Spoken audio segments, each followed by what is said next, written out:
때로 우리가 풍랑 속을 지나간다고 느낄 때 예수님은 내 배에 타지 않고, 아니 보여도 저 멀리에 계신 분으로 보이고, 나는 버림받아서 여기 혼자서 이 풍랑을 뚫고 나가는 것처럼 보이는 그 순간에도 우리는 잊어버리고 있습니다. 내가 물 위를 걷고 있다는 사실을. 그냥 옆에 파도가 치니까 무섭고 예수님께서 저 멀리에 계신다고 생각하니까 두려운데, 사실은 내가 물 위를 걷고 있다는 사실을 잊어버리는 거예요. 누가 그렇게 해주셨는데, 저 멀리 계시는 것으로만 보이는 예수님께서 지금 내 발을 떠받쳐주고 계시는데, 근데 우리는 그걸 모르고 예수님은 멀리 계신다, 나는 버림받았다 생각하는 거예요. 물 위를 걸어가면서.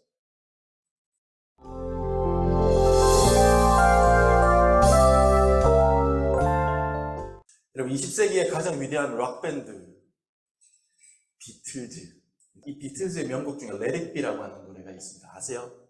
Let It Be, Let It Be, Let It Be. 많은 사람들이 개그 콘서트 주제가인 줄 알고 있는데, 네. Let It Be 번역하면 냅둬유 이런 뜻이죠. 냅둬유, 냅둬유, 그거죠. 내버려둬. 이 가사가요, 이제 그 어려움에 처했을 때 어머니가 나에게 다가오셔서 지혜로운 말씀으로 조언해 주셨지. 그 어머니 이름이 메리예요. 메리. 실제로 비틀즈 멤버의 어머니 이름이에요. 메리, 어머니 메리가 나에게 오셔서 조언해 주셨지. 그냥 흘러가게 내버려둬. 그렇게 속삭여 주셨지. 이런 가사입니다. 이제 중의적인 의미죠. 어머니 메리 하면 성모 마리아하고도 좀 인물이 겹쳐요. 천주교적으로 보면. 하여튼 그런데 냅둬요. 그냥 내버려둬. 그냥 너무 안달하지 말고 흘러가게 가는 대로 그냥 둬. 그것도 그 가끔씩 그렇게 해도 괜찮아 라고 하는 인생의 조언입니다. Let It Be하고 또 비슷한 제목의 그 못지않은 엄청난 제목의 또 다른 슈퍼히트곡이 있죠. Let It Go. Let It Go. Let It Go. 이 노래 그냥 하면 안 되죠. 이런 거 해요. Let It Go 이런 거 하면서 해야 되죠. Let It Go. 이것도 비슷한 거죠. 그냥 가게 냅둬라. 그냥 신경 꺼. 내버려 둬. 역시 이런 뜻입니다. 전 세계적으로 메가히트를 했던 장편 애니메이션 겨울왕국 1편의 제일 히트한 OST입니다. Let It Be든 Let It Go든 두 표현 다 까짓거 그냥 내버려둬, 이런 의미죠. 이게 Let It Be든 Let It Go든 부정적으로 사용될 때는 그냥 잊어버려. 야, 신경 쓰지 마. 야, 신경 쓰지 마, 까짓거. 이런 식으로 우리가 쓰일 수 있겠지만, 긍정적으로 해석하면 아까 그 Let It Be 노래의 가사처럼 그냥 흘러가는 대로 잠시 놓아두는 것도 때로는 필요해. 이런 의미로도 우리가 긍정적으로는 해석할 수가 있는 말인 것 같습니다. 이 조언이 모든 경우에 다 들어맞지는 않을 거예요. 분명히 개입하고 간섭해야 될 때가 있고, 분명히 들어가서 뛰어들어서 바로 잡아줘야 될 때가 있죠. 잼버리 대회 엉망진창으로 되는데 거기서 Let It Be, Let It Go 하면 되겠습니까? 그건 안 되겠죠. 분명히 개입하고 간섭해야 될 때가 있습니다. 하지만 모든 경우에는 그렇지 않을지라도 때로는 Let It Be, Let It Go 하는 자세가 필요할 때가 있습니다. 그냥 내버려 둔다는 거죠. 특히 아이들 키울 때는 우리 부모님들이 자꾸 그냥 내버려 두지 못하고 뭔가 끼어들어서 내가 해결해 주려고 하고, 내가 풀어주려고 하고, 내가 다 짜주려고 하고, 뭐 이런 유혹들이 부모님들에게 생깁니다. 때로는 그렇게 해야 됩니다. 좀 전에 말씀드린 것처럼 때로는 그렇게 해야 되지만 너무 또 그렇게 하면 이게 부작용이 생깁니다. 때로는 좀 Let It Be 하는 자세도 필요하죠. 아이들 키울 때는 아이들이 스스로 깨닫고 스스로 극복하고 스스로 터득할 때까지 좀 내버려 두면서 참고 기다려줘야 아이들이 그 안에서 자기들이 고민하고 자기들이 해결해 보려고 하면서 그만큼의 발전할 수 있는 여유 공간을 획득하게 되는 거 아니겠습니까? 며칠 전 밤에 우리 막내한테 야, 너 혼자서 씻고 한번 나와봐. 제가 그랬습니다. 그전부터 얘가 이제 양치라든지 뭐 이런 것들 뜨문뜨문 조금씩은 혼자서 한번 해보게 시켰었는데, 그날 이렇게 얘기하니까 아이가 살짝 당황하더니 이내 용감하게 옷을 훌렁훌렁 벗어던지고 들어가더라고요. 그러더니 들어가서 양치하고 머리 감고 샤워까지 싹 하고 나왔어요. 예, 알겠어요. 예, 자기 얘기. 죄송합니다, 여러분. 설교 시간에 자기 얘기 하지 말라는 그 경고를 제가 무시하고 또 얘기해서. 집에서 죽었대요. 네, 세상에 제일 무섭습니다. 물론 얼마나 꼼꼼하게 잘했는지 별도의 문제겠지만 아이가 스스로 하도록 내버려 두는 일은 교육적으로 굉장히 중요합니다. 아이 스스로 성취감을 갖게 되고 스스로 발전할 수 있는 계기가 되기 때문이죠. 부모가 모든 일에 다 개입해서 해결해 주려고 하지 아니하고 때로는 사안을 선별해서 개입할 때와 개입하지 않고 let it be, let it go 해줄 때를 구분해서 시행하는 자세가 지혜로운 자세다 이렇게 말씀드릴 수 있습니다. 우리는 종종 하나님께 묻습니다. 하나님, 왜 저를 이대로 내버려 두십니까? 어째서 저를 그냥 이 상태 그대로 그냥 두십니까? 왜 저와 제 가족의 인생에 적극적으로 더 개입하셔서 기적을 일으켜주지 않으시고 이렇게 힘든데 이렇게 어려운데 어제와 똑같은 오늘보다 더 나빠지는 내일을 살게 하십니까? 구약 성경 시편에 나오는 여러 탄식시를 읽어보면 다 이런 울부짖음이에요. 하나님 어찌하여 나에게 이런 일을 주십니까? 이런 내용들. 심지어 십자가에 달리신 예수님조차 나의 하나님 어찌하여 나를 버리셨나이까 이렇게 기도하고 있어요.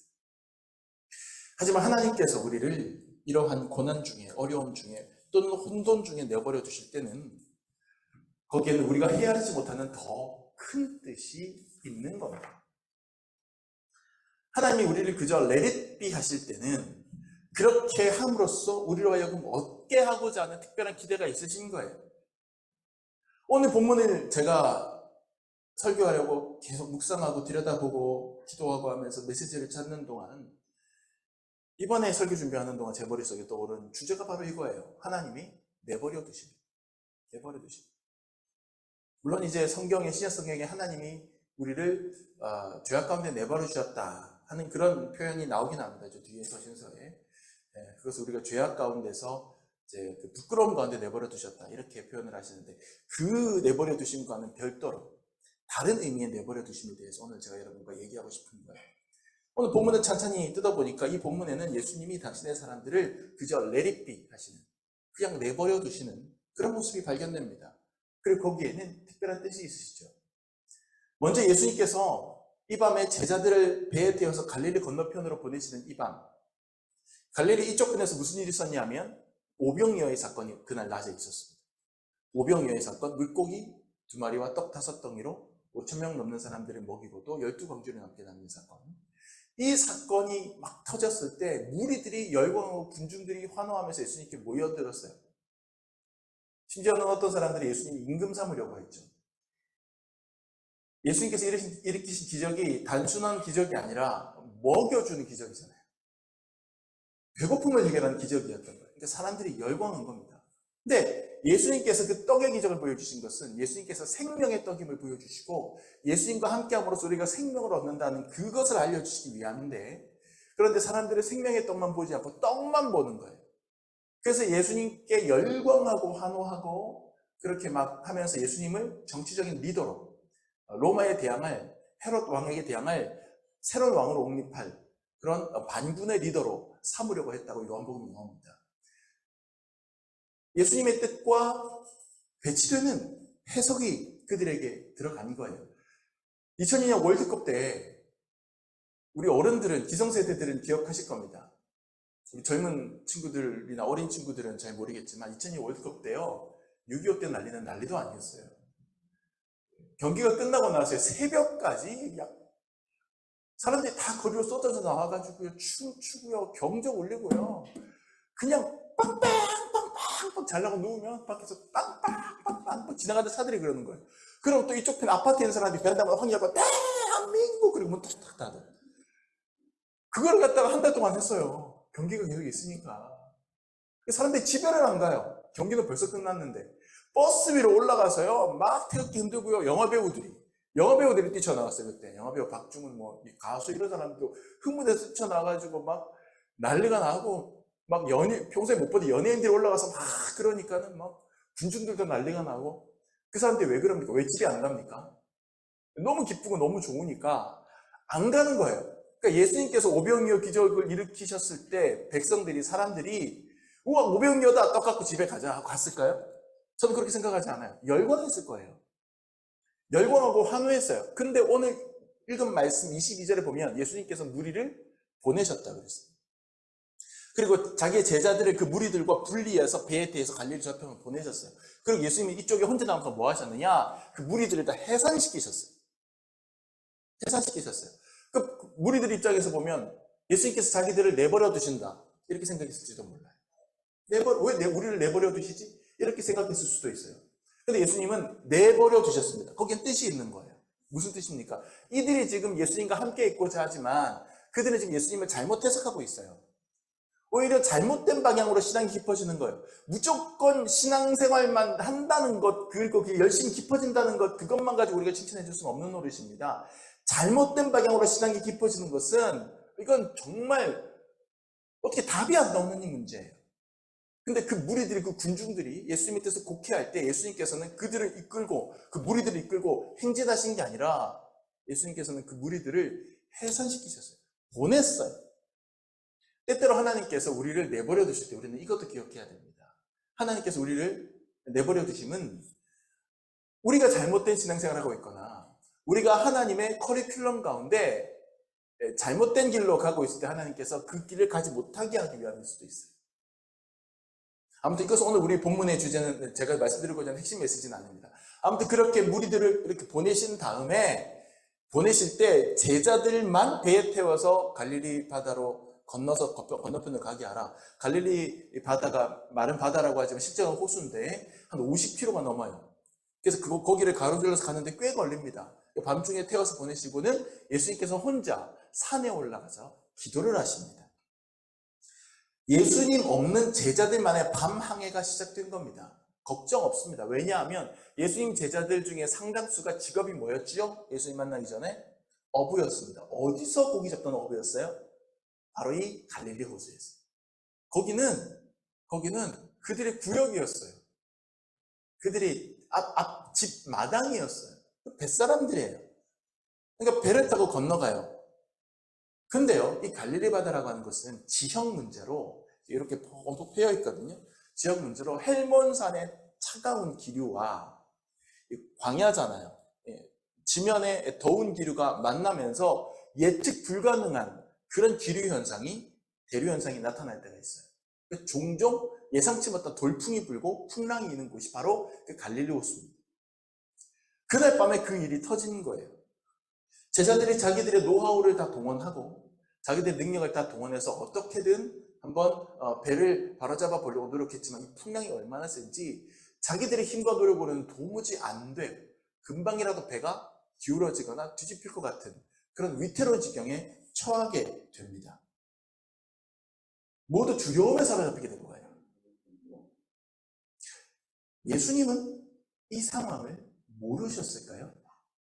혹은 예수님은 이 상황을 예견하지 못하시고 제자들만 태워서 보내셨을까요? 저는 아셨을 거라고 생각해요. 예수님은 산 위에서 기도하면서 산 위에서 내려다보셨을지도 몰라요. 갈릴리 호수 쪽은. 풍랑일 때 그 제자들이 타고 있는 배를 꿰뚫어 보고 계셨을 수도 있어요. 그럼에도 불구하고 예수님은 제자들만 그 풍랑이는 바다 위로 떠밀어 보내셨습니다. 때로 예수님은 저와 여러분을 그렇게 다루십니다. 이 세상 풍랑을 이 연약한 몸으로, 이 연약한 멘탈로 오롯이 겪어내게 하십니다. 나름 용도 써봅니다. 나름 머리도 굴려봅니다. 나름 내 지식과 경험과 내 노하우를 사용해봅니다. 하지만 결국 우리 힘으로도 안 되는 일이 있구나 하고 깨닫게 됩니다. 다행히 그것을 일찍 깨달으면 다행인데 아주 늦은 나이에 깨닫는 사람들도 있어요. 어쨌거나 우리 주님은 우리가 그것을 깨닫고 절망할 때까지 우리를 내버려 두십니다. 절망할 때까지. 왜요? 절망할 때, 내 힘으로는 안 되는구나 절망할 때 비로소 우리는 하늘을 바라보게 되거든요.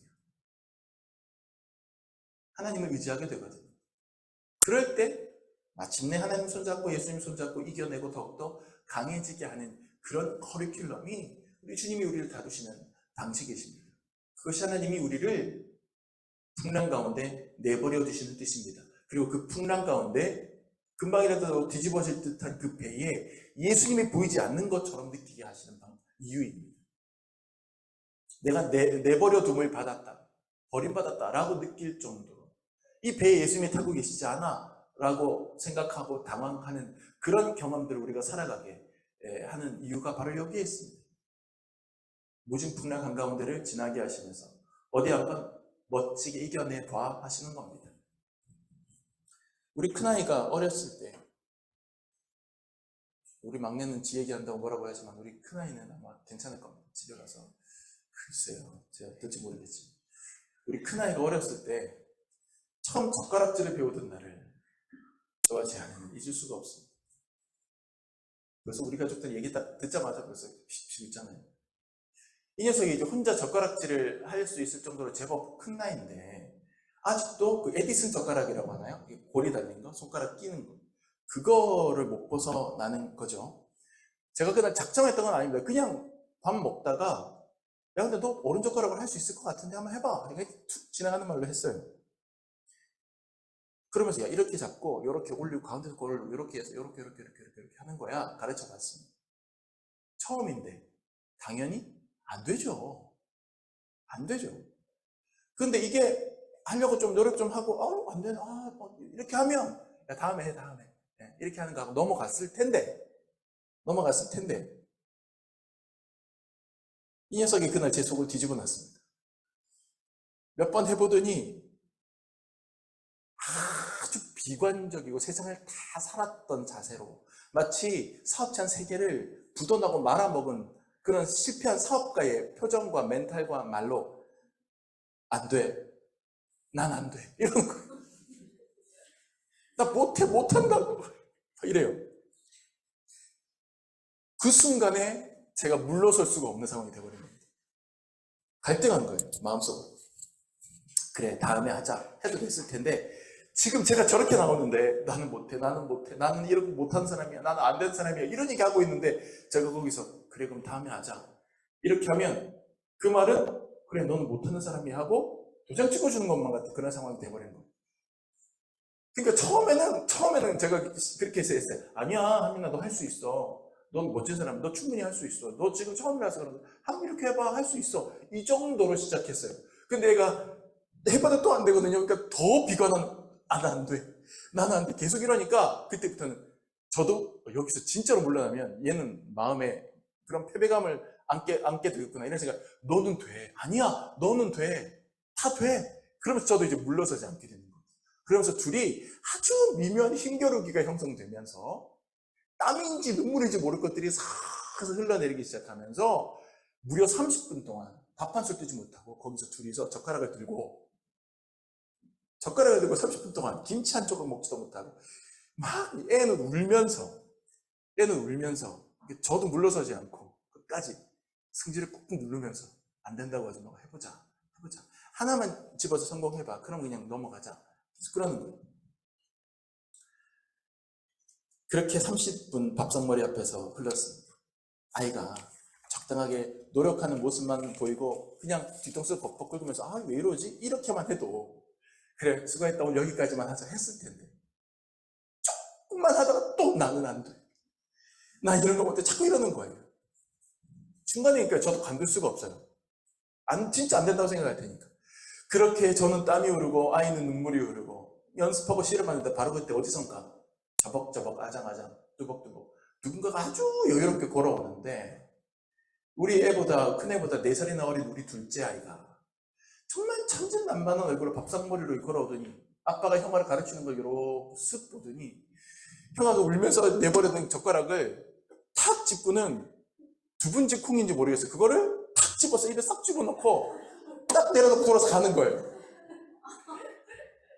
그 모습을 어이없이 바라본 저와 큰아들은 저는 당황해서 어쩔 줄 몰라고 아이는 큰아이는 그 모습 보면서 또 하고 울어요. 우리 둘째는 상황이 어떻게 되는지도 모르고 그 모습을 보면서 그냥 꿀꺽꿀꺽 씹어서 삼키고 생글생글 웃고, 그 장면을 제 아내가 어떻게 그렇게 기가 막히게 대명이 사진을 찍었어요. 그래서 보면 저와 큰아이는 이렇게 와가지고 씨름하고 있고, 아이가 일어서가지고 해가지고 입에 쏙 집어넣고 있는 장면을 탁 찍었어요. 하필이면 그때. 요즘도 그 사진을 가끔 보면서 가족들이 깔깔거리면서 얘기를 합니다. 하여튼 먹는 데 관련된 있어서 어릴 때부터 천부적인 재능과 특화된 어떤 그런 달란트를 보이는 아이가 우리 집에 한 명이 살고 있어요. 어쨌든 결국 그날 제 큰아이는 어른 젓가락질을 하는데 성공을 했습니다. 지금도 가끔 생각합니다. 제가 좀 그날 심하지 않았을까? 그날 나는 왜 그랬을까? 우리 아이한테. 그까짓 거 젓가락질 때가 되면 못했을까? 한 달 뒤에 됐을 수도 있고 반년 뒤에 됐을 수도 있는데 왜 그렇게 집요하게 애한테 그렇게 했을까? 나는 안 돼. 나는 못하는 사람이야. 라고 하는 아이의 그 반복되는 생각과 말, 그것 때문이었던 것 같아요. 그 생각이 틀렸어요. 아니야, 너는 할 수 있어. 너는 충분히 할 수 있어. 라고 하는 것을 증명해주고 싶어서, 느끼게 해주고 싶어서 그 긴 시간 밥이 다 식어가는데도 그 아이 또 밥 얼마나 먹고 싶었겠어요. 이거 그냥 내려놓고 에디슨 젓가락 끼면 배 터지게 먹을 수 있는데, 그럼에도 불구하고 아이를 그 어려운 상황 속에 계속 몰아넣고 힘들게 하는 거죠. 가끔 하나님도 그렇습니다. 우리를 힘든 상황 속에 놓아두실 때, 거기서 꺼내주시지 않고 계속해서 몸부림치도록 내버려 두실 때, 그것은 우리를 방치하거나 유기하시는 것이 아닙니다. 하나님은 우리를 계속 지켜보시고 응원하십니다. 마음속으로 아니야, 넌 할 수 있어. 너는 그런 존재가 아니야. 우리가 더 강해지기를, 아니 내가 얼마나 약한 존재인지를 깨닫고 하나님만 바라보게 되기를 기대하시면서 고난이라는 풍랑을 지나게 하십니다. 이것은 이신론 사상과는 다릅니다. 제가 몇 번 말씀드렸습니다. 이신론 사상, 이제는 여러분 몇 번 들으신 분은 아실 텐데, 이신론 데이즘이라고 하는 거, 이제 한동안 그 영국에서 굉장히 왕성했던 17세기, 18세기 때 영국에서 한번 확 했다가 사라졌던 그런 사상인데요. 쉽게 말하면 이겁니다. 하나님께서는 하나의 시계공이다. 시계 만든 사람이 시계를 만든 다음에는 시계 태엽 감아놓거나 건전지 집어넣고 놔두면 시계가 지가 알아서 찌깍찌깍찌깍 하잖아요. 그 다음에 시계를 만든 사람이 그 시계 안에 들어가서 가는데 개입합니까? 계속해서 바늘을 자꾸 막 돌립니까? 아니죠. 그냥 놔두면 지가 알아서 가요. 근데 이 신론 사상을 하나님은 시계공으로 파악하는 거예요. 하나님께서 이 세상을 그냥 만들어만 두시고 알아서 자연 법칙에 따라 째깍째깍 움직이게, 세상 법칙에 따라 움직이게 만들어 놓으시고 그냥 떠나셨다는 거예요. 개입하지 않으시고 그냥 내버려 두시면 지네 안에서 그것에 불의가 있든 부조리가 있든 뭐가 있든 지들끼리의 자연 법칙에 따라 움직이게 만들어 놓으신 것이 하나님이다 라고 생각하는 사상이 이신론 사상입니다. 당연히 정통적인 기독교 사상에서는 받아들이지 않는 사상이에요. 여러분, 오늘 본문에서 제자들이 거센 풍랑과 싸우고 있을 때 예수님께서 산에서 기도하고 계시고 제자들만 내보내놓은 이 상황은 마치 데이즘이 말하는 하나님의 모습을 보는 것처럼 보일 수도 있어요. 풍랑 가운데 내버려 두시고 떨어져 있는, 신경도 안 쓰시는 그런 하나님. 과연 그랬을까요? 저는 그렇게 생각하지 않습니다. 갈릴리 바다가 내려다 보이는 그 산 위에서 예수님은 기도하시면서 저 멀리 제자들이 풍랑과 치열하게 맞서는 것을 꿰뚫어 보셨을 거예요. 보고 계셨을 거예요. 예수님은 이 신론의 그 시계공처럼 제자들에게 관심 끄지 않으셨을 거예요. 예수님의 레디비는 신경도 안 쓰고 그냥 던져버리고 어디에 있는 처박혀 있는지도 모르는 그런 레디비가 아니에요. 예수님은 그렇게 지켜보시다가 풍랑이 극심해지고 제자들이 마침내 힘이 빠져갈 때쯤 풍랑 위는 바다 위로 걸어서 그들에게 다가가십니다. 멀리서 유령처럼 다가오는 예수님을 보고 제자들이 처음에는 이거 뭔가 유령인가 뭔가 하다가 예수님께서 물 위로 걸어오신다는 것을 깨닫고는 놀라움을 금치 못하는 거예요. 이때 우리 꽃기호 베드로가 나섭니다. 꼭 끼어들죠. 그죠? 꽃기호 베드로가 나서가지고 얘기합니다. 주님, 만약에 주님이 맞으시면 저더러 명하사 저도 주님처럼 걸어서 오라고 하십시오. 그러니까 쉽게 말하면 주님, 저도 주님처럼 이렇게 물 위를 한번 걸어보고 싶습니다. 이겁니다. 예수님께서 대답하십니다. 오라. 그렇게 할 수 있다. 나에게 와보라. 내가 그렇게 되게 해주겠다. 예수님께서 허락을 하십니다. 베드로가 배에서 내려서 물 위를 걷습니다. 실제로 물 위를 걷습니다. 여러분, 이 말씀 읽고 괜히 실제로 물 위를 걸어가지는 마십시오. 이건 베드로가 예수님께 허락받은 거고 예수님께서 오라고 하셨으니까 되는 거예요. 베드로가 한 걸음 한 걸음 풍랑 위로 걸어오는 모습을 예수님께서는 이만치 떨어져서 지켜보십니다. 나에게 와라 할 때까지 지켜보십니다. 하지만 베드로가 어떻게 됩니까? 순간 바람이 세게 불어서 파도가 높이 쭉 치니까 그걸 보고 그만 두려움이 생겨버리는 거예요. 그러니까 주님만 바라보고 걸어갔는데, 주님만 바라보고 한 걸음 한 걸음 내디딜 때는 괜찮았는데 높은 파도를 바라보니까 마음에 의심이 생기고, 그 순간에 의심이 생기는 순간 그냥 물속에 푹 빠져버리는 거예요. 믿음이 사라지고 공포가 엄습하는 순간 발이 물속으로 빠져갑니다. 그렇게 물에 빠져서 허우적대는 베드로가 예수님께 도와주십시오 하고 외치니까 예수님께서는 그를 외면하지 않으시고 다가와서 그제서야 손을 내밀어 건져주시는 겁니다. 내버려 두시고 지켜보시기만 하는 줄 알았던 예수님께서 개입을 하신 겁니다. 믿음이 적은 자요, 어찌 의심하였느냐 한마디 그렇게 타박하시면서도 예수님은 손을 내밀어 그를 건져주시는 겁니다. 이것이 예수님입니다. 우리를 고난 중에 그냥 내버려 두시는 것처럼 보이지만, 우리를 풍랑 속에 홀로 걸어가도록 하신 것처럼 보이지만, 실상 우리가 물에 빠져갈 때 다가와서 손 내미시는 분이 우리 예수님입니다.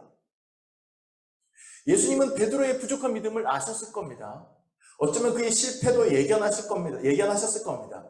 하지만 그래도 해보겠다고 나서는 그 베드로를 풍랑 한가운데서 걷도록 잡지도 않으시고 업지도 않으시고 그냥 내버려 두셨습니다. 여러분, 베드로가 물 위를 걸을 수 있었던 것은 예수님이 내버려 두셨기 때문에 스스로 물 위를 걸을 수 있었던 거예요. 이로써 베드로는 주님만 바라보고 걸을 때 풍랑도 이길 수 있음을 배웠고, 믿음이 사라질 때 어려움에 처할 수 있다는 사실을 배웠을 겁니다. 예수님께서는 이렇게 베드로를 세워가심으로써, 내버려 두심으로써 베드로를 세워가시는 거예요. 훈련시키신 거예요. 아니, 사실 예수님은 베드로를 내버려 두신 적이 엄밀하게 말하면 없습니다. 생각해 보십시오. 베드로가 높은 파도 치는 걸 보고 눈을 돌리고 공포에 질려서 물에 빠지기 직전까지 잠시나마 베드로는 배에서 내려와서 예수님처럼 물 위를 걸었습니다. 그렇다면 그는 어떤 힘으로 물 위를 걸어갈 수 있었을 거예요? 물 밑에서 그의 발을 누가 떠받치고 있었을까요? 저 멀리, 나와 함께 있지 않고 저 멀리 서 계시는 것처럼 보이는 예수님은, 그냥 베드로를 내버려 두는 것처럼 보인 그 예수님은 사실 베드로와 함께하고 있었던 겁니다. 베드로가 자기 힘으로 물 위를 걸었습니까? 아니에요. 베드로의 발이 물에 빠지지 않도록 능력으로 떠받쳐주고 계셨던 겁니다. 그리고 그가 실패하고 물속에 잠겨갈 때도 예수님은 손을 내밀어 급히 그를 꺼내셨습니다. 때로 우리가 풍랑 속을 지나간다고 느낄 때 예수님은 내 배에 타지 않고, 아니 보여도 저 멀리에 계신 분으로 보이고, 나는 버림받아서 여기 혼자서 이 풍랑을 뚫고 나가는 것처럼 보이는 그 순간에도 우리는 잊어버리고 있습니다. 내가 물 위를 걷고 있다는 사실을. 그냥 옆에 파도가 치니까 무섭고 예수님께서 저 멀리에 계신다고 생각하니까 두려운데, 사실은 내가 물 위를 걷고 있다는 사실을 잊어버리는 거예요. 누가 그렇게 해주셨는데, 저 멀리 계시는 것으로만 보이는 예수님께서 지금 내 발을 떠받쳐주고 계시는데, 근데 우리는 그걸 모르고 예수님은 멀리 계신다, 나는 버림받았다 생각하는 거예요. 물 위를 걸어가면서. 예수님이 내버려 두셨다고요? 아닙니다. 그렇게 보였을 뿐입니다. 예수님은 우리를 내버려 두신 적이 없습니다. 늘 함께 하셨습니다. 하나님은 저와 여러분 역시 제자들처럼, 베드로처럼 그렇게 다루십니다. 때로 우리는 풍랑 위에 위태롭게 서 있습니다. 하나님이 우리를 그냥 방치하는 것처럼 보입니다. 하지만 하나님은 불꽃 같은 눈동자로 우리를 지켜보고 계시며 풍랑 아래에서 우리가 빠지지 않도록 떠받치고 계십니다. 우리가 믿음을 잃고 세상에서 허우적될 때는 다가와서 손을 내밀어서 꺼내주십니다. 여러분은 지금 풍랑 위를 걸어가고 있는 건지도 몰라요. 그렇게 우리가 조금씩 성장하기를 바라시는 분이 우리 하나님입니다. 그 하나님의 내버려 두심 속에, 아니 내버려 두는 것처럼 보이는 함께 하심 속에 우리는 젓가락질을 배우는 아이처럼 조금씩 성장해가고 주님의 사람이 되어갑니다. Let it be, let it go. 우리를 향한 하나님의 let it be, let it go는 그냥 내버려 두어 신경 꺼로 번역되는 말이 아닙니다. 진심으로 우리를 응원하는 아버지의 마음으로 풍랑 위를 능히 걷는 기적의 사람으로 만들어내기 위해서 풍랑 속에 우리를 내버려 두는, 그리고 그 풍랑 속에서 그 풍랑 위를 걸어가는 기적을 나도 모르는 사이에 체험하게 만드는 그런 let it be, let it go입니다. 그 내버려 두심의 큰 뜻을 오해하지 마시고 의심하지도 마시고 믿음으로, 풍랑을 보는 게 아니라 믿음으로 주님만 바라보고 나가시기를 축원합니다.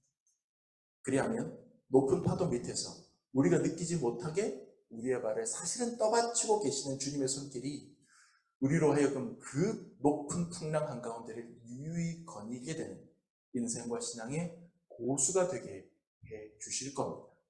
기도하겠습니다.